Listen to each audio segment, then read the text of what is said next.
Növbətdəki avtomobilimiz Cherry 7 Pro avtomobili oladı. Bu avtomobilimizdə full komplektəsində propalarını çox ciddi ustanmış qılıb bərgənimiz. Maşinimiz Brobo işlik MPI motor oladı. Turbina dvigatelə cihazlanğıladı. Üstünə krişlən bəklət daşıyadik. Qoyulğan nərsələrin maksimal dərəcəsilə çüntürüb ötəmiz. Maşinimiz Brobo işlik turbina motor oladı. 159 çat gücü boladı. Bu avtomobilimiz xuda qalsa 100% qaz dürüydü.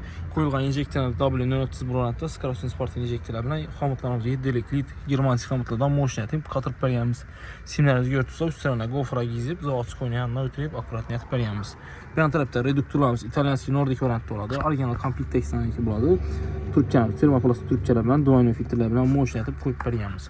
Antifrizlərimizin premium peçkini bərgənimiz. Premium peçkini alışımız səbəbi qışını günü maşın qazda durdurulması üçün, problem çıxması üçün обязательно peçkini alınır ağala. Başqa blok problemimizi şu an akümulyatorun yan başına qoyğanımız, ona priplənə bilən moşinət qoyğanımız az görsən minutda. Yan baş tərəfdən göstərmə, sarı ştekinin yan başında buladı. Şöyle yəni calaşdırıb moşinət bərgənimiz. Kunya Express abonəsi bilən qoyub bərgənimiz. Maşinimiz ideal yürüdü. Heç qanaka benzin azalat vermirik. İyili benzin rasxod qılmır ağala. Azan da 1 minutdan 3 minut aralıqı benzin yanıb durub qaza qoşadı. Köpçülük azan bilən doğru çıxardı da maşını yaxı getədi. Obязательно onu etmək gərək. Yox deyəndə 1 minut, 1,5 minut maşını yaxı qoyuş gərək. Səbəb aptol yuxarı çıxsa maşında problem bolmadan boladı. Xuda xalasa moşinətib konkretniyyəti bərgənimiz. Gəlin bunu bagaj qismından göstərib ötəmiz bizə sırayla. Cəblə olsun getçələrimizdə polni yurtdursa zapaskasını onlara çox kət qoyub bərgənimiz. Zapaskası yuxarıda qəkitcən balalarını göstərimiz asıları.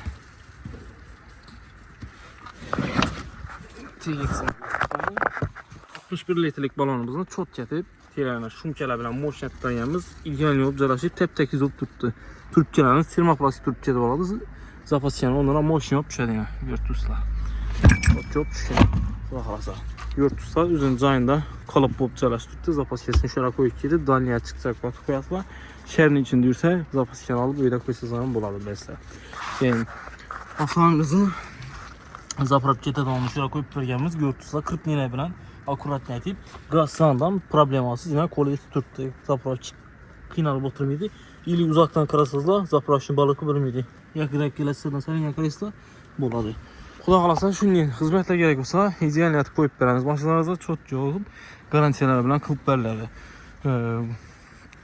Bugün həftənin 5-ci günü 5 iş gün davamında 7-ci ya ki 8-ci avtomobilimizdə koyatımız Cherry avtomobilindən. Buru 6'lı kam koyduk, 2'li kam koyduk, Buru 5 kam koyduk. Buru 5 atmosfer turbina motoru oladı. MPI 100% gaz verirdi. Buru 6'lık bile 2'lik turbalar ise GDI sistem oladı. Benzin rasot kıladı. İstələri en ideal variant şu Cherry 7 Pro.